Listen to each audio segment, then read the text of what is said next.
Hi, I'm Dan Coughlin. Welcome to another broadcast of What the Bible Really Says. Today we'll be talking about divorce and remarriage. Many times I've heard it preached that all divorce is sin, or that infidelity is the only legitimate cause for divorce.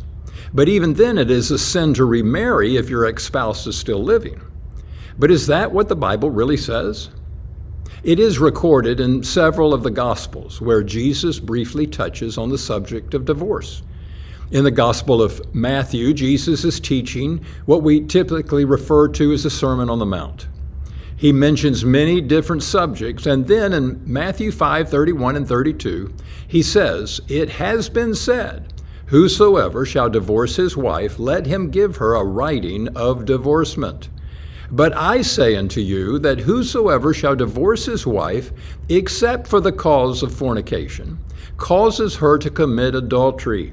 And whosoever shall marry her that is divorced commits adultery." This verse of Scripture may be better understood in the light of Mark 10, verses 11 and 12, where it is recorded that Jesus said, "Whosoever shall divorce his wife and marry another commits adultery against her. And if a wife shall divorce her husband and be married to another, she commits adultery." Matthew's account may seem a little confusing because it could sound like a man who divorces his wife and marries another causes the wife he divorced to commit sin. But Mark's account clears up this statement, showing that if a man divorces his wife to marry another, he commits adultery against the wife he divorced. He's guilty, not the ex-wife. And if a woman divorces her husband to marry another, she commits adultery against the husband she divorced. Does the Bible ever give permission for married couples to divorce? Well, yes, it does. That's what Jesus was referring to at the beginning of Mark 10, when the Pharisees came to him and asked him if it was lawful for a man to divorce his wife. That's Mark 10:2. Jesus responded to their question with a question. "What did Moses command you?" They told Jesus that Moses had given them permission to divorce their wives by giving her a bill of divorcement and sending her away. Is it true that the law of Moses made divorce legal? Well, yes, it is. They were referring to Deuteronomy 24, verses 1 through 4. Here it says that if a man marries a woman and finds some sort of uncleanness in her, he can divorce her and send her out of his house, and she can remarry and be another man's wife.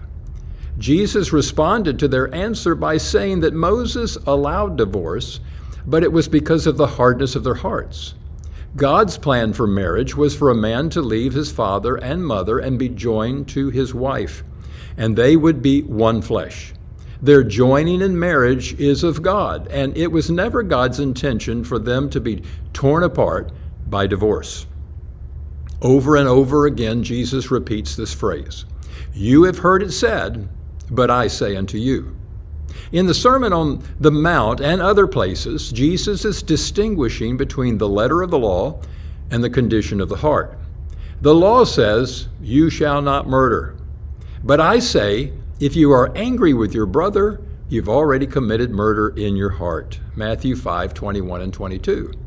In other words, it is about the condition of your heart. If your heart's free of anger and hatred, then you're not going to fulfill the act of murder. In Jesus' day, divorce had become a common and socially accepted practice. The wording in the law of Moses was dealing with any kind of uncleanness as grounds for divorce. This very general and unspecified condition provoked divorce if only your spouse burned the toast or scared the camels. Almost any excuse was acceptable grounds for divorce. When Jesus reemphasized the only legitimate reason for divorce, his own disciples spoke up and they said, "Well, if this is the case of a husband and wife, it's better not to marry." Matthew 19:10. Even they were considering divorce as a legitimate and necessary practice. We've looked at the words of Jesus and his brief teaching on this subject. Let's go to the book of 1 Corinthians, where Paul is asked about divorce in the church. Paul was living in the city of Ephesus, but he had previously been in Corinth for over a year and a half. When the Corinthians needed some answers about spiritual matters, they wrote to Paul asking him for direction.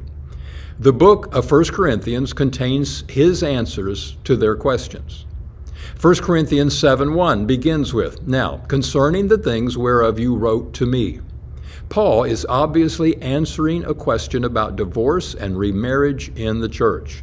He begins by encouraging those who cannot contain their passions to marry and fulfill their spouse's intimate needs. Then in verse 6, Paul begins by giving his personal opinions regarding marriage. He encourages those who cannot contain their passions to marry, but he would rather the members of the church remain unmarried. Paul uses himself as an example. We understand that Paul was a member of the Sanhedrin, the high court of Israel, before his conversion to Christ. He said that he was a Pharisee and the son of a Pharisee, which reveals to us that Paul had been married because that was a requirement for those who held that position. Because Paul identifies himself as being unmarried, his wife must have either died or divorced him, which many suspect that she left him because of his new faith and abandoning the status and privilege of his former position as a member of the Sanhedrin. Regardless of the reasons, Paul encouraged the unmarried to remain unmarried. Paul was not against marriage, but was warning those who were contemplating marriage of the troubles they may face because of the present distress. 1 Corinthians 7:26. What distress was Paul speaking of? The church was experiencing much persecution from Jewish leadership and later from the Romans.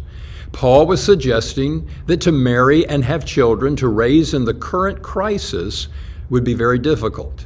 Also, believers' allegiance would be compromised because the married are concerned about their families, while the unmarried can be totally surrendered to the will of God without being distracted. Paul first reminds the church of what Jesus said, "Let not the wife depart from her husband, but, and if she departs, let her remain unmarried, or be reconciled to her husband, and let not the husband divorce his wife." 1 Corinthians 7:10 and 11. Then Paul continues to teach on marriage, speaking about some things the Lord did not address. Beginning in verse 12, Paul encourages believers to not divorce their spouses just because they are unbelievers.